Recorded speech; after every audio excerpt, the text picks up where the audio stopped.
lagi di podcast kita. Hari ini kita akan membahas topik yang sering dianggap ribet, tapi sebenarnya deket banget sama kehidupan kita, yaitu tentang manajemen risiko.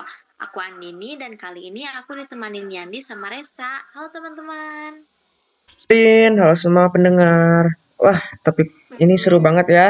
Soalnya manajemen risiko nggak cuma buat perusahaan besar, tapi juga kan buat kita pribadi sehari-hari. betul banget Yan. Banyak orang yang mikir bahwa resiko itu cuman buat bisnis atau investasi doang gitu. Padahal tiap keputusan kecil itu kita tiap setiap keputusan kecil kita sehari-hari juga sebenarnya melibatkan resiko gitu. Oke, langsung aja ya. Jadi sebenarnya manajemen risiko itu apa sih gitu? Kalau berdasarkan teori, manajemen risiko itu jadi proses untuk mengidentifikasi, mengevaluasi, dan memprioritaskan risiko. Setelah itu, kita bikin rencana untuk meminimalkan dampaknya. Nah, dan ini itu berlaku buat semua level. Misalnya di bisnis, perusahaan itu pakai sumber daya baik finansial maupun non-finansial. Nah, untuk memantau dan mengendalikan risiko tersebut. Tapi kalau di level individu, contohnya kita pas nyebrang jalan aja gitu, kita menilai ada risiko ditabrak kendaraan, terus kita cari cara bagaimana cara menghindarinya. Nah, itu juga merupakan bentuk manajemen risiko. Oke oke, menarik banget ya, tapi kenapa sih manajemen risiko itu dianggap penting? Karena kan dengan manajemen risiko ini, bisnis bisa siap menghadapi hal-hal tak terduga, sekaligus juga menjaga keuntungan, investasi, bahkan reputasi mereka.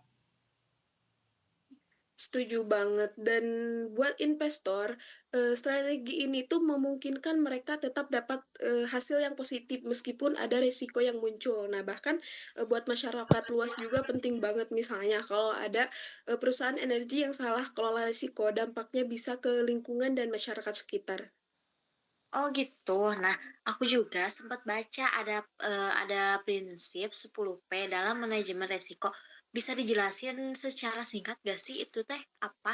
Boleh dong, Dian. Jadi ada 10 prinsip prinsip utama. Untuk yang pertama itu ada polis atau kebijakan. Untuk yang kedua ada planning, perencanaan. Ketiga, produk atau layanan. Keempat, proses. Kelima, premis. Keenam, people atau karyawan. Ketujuh, protection atau perlindungan. Kedelapan, prosedur. Kesembilan, pembelian. Dan yang terakhir, performance atau kinerja. Nah, kalau dipikir-pikir, ini tuh mirip banget kayak checklist ya. Semua aspek bisnisnya itu harus diperhatikan gitu, mulai dari produk sampai karyawannya. Nah, biar si resiko itu bisa dikendalikan dengan baik. Oh gitu. Terus setelah strategi manajemen risiko itu biasanya gimana, Res? Biasanya ada beberapa strategi ya, kayak penghindaran resiko, pengurangan, retensi, atau menanggung resikonya, kemudian pembagiannya, terus ada juga pengalihannya. Nah, selain strategi juga ada tahapan yang harus dilalui, mulai dari penetapan konteks, identifikasi, penilaian, penanganan risiko potensial, sampai ke transfer, penghindaran, retensi, dan pengendalian risiko. Wah, berarti ini benar-benar sistematis ya, nggak asal jalan aja dong. Benar. Nah, intinya manajemen resiko itu kayak payung sebelum hujan gitu. Kalau kita siap, dampak resikonya juga bisa diminimalisir aja gitu. Terus penting banget bukan hanya di level perusahaan, tapi juga di kehidupan kita sehari-hari.